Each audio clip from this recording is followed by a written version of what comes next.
પાટણ અંતે પ્રતિમંડળની સંસ્થામાં ગૃહપતિ, રસોઈયાભાઈ અને વોચમેનની ભરતી માટે આપણા પાટણના નાયબ નિયામક શ્રી સરવૈયા સાહેબ એ પોતે ઇન્ટરવ્યૂ લીધું, ટ્રસ્ટીઓ પણ હાજર રહ્યા અને સારામાં સારી રીતે ઇન્ટરવ્યૂ થયું. કોઈ પણ જાતની લાગવગ નહીં, બિલકુલ નિસ્વાર્થ ભાવે સેવા આપનાર લોકોને પસંદગી કરવાનું ફાઇનલ કરવામાં આવ્યું. સંસ્થા ગરીબોના બાળકોને જેને કોઈ પણ વ્યવસ્થા ના હોય એને રાખવા, એમનો પૂરું જમવા રહેવાની વ્યવસ્થા સરકારશ્રીના આદેશો મુજબ કરવાની એ અમારો ધ્યેય છે. મારું ગણેશભાઈ બેચરદાસ પરમાર પ્રમુખ તરીકેની જવાબદારી સંભાળું છું.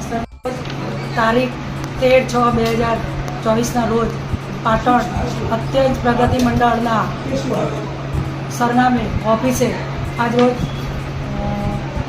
સંસ્થા અને પાટણ નિયામક શ્રી સમાજ કલ્યાણ ખાતું માન્ય પીડી સરવૈયા સાહેબની હાજરીમાં રસોઈયા બહેનો, ચોકીદાર અને ગૃહપિતાના ઇન્ટરવ્યૂ કરવામાં આવ્યા. એમાં ગૃહપિતામાં 7ની અરજી આવેલી હતી, રસોઈયામાં 4 બહેનોની અરજી આવેલી હતી, ચોકીદારમાં પણ 7 જણની અરજી આવેલી હતી અને જે હાજર હતા એમના ઇન્ટરવ્યૂ કરવામાં આવ્યા છે. ખૂબ જ શાંતિપૂર્ણ માહોલમાં ઇન્ટરવ્યૂ થયા.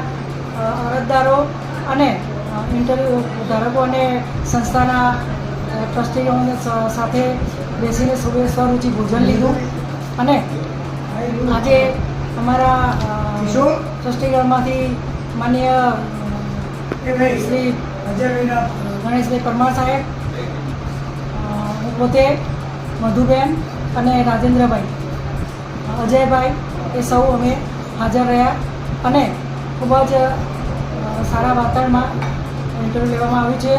અને હવે પછી સંસ્થાની સ્કૂલ ચાલુ થઈ છે એટલે સંસ્થામાં આ લોકોની નિમણૂક થાય અને એમને લેટરથી જાણ કરવામાં આવશે અને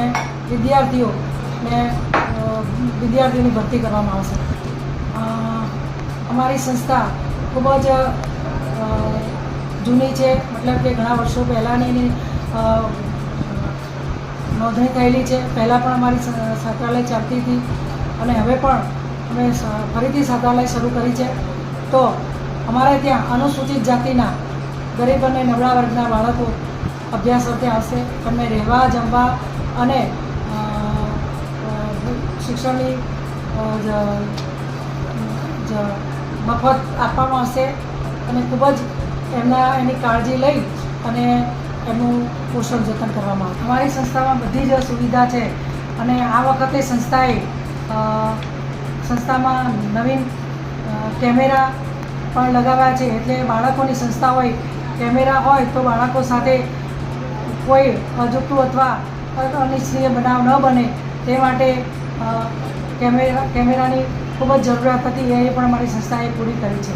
મારું નામ મધુબેન સેનમાં, હું આ સંસ્થામાં ટ્રસ્ટી છું.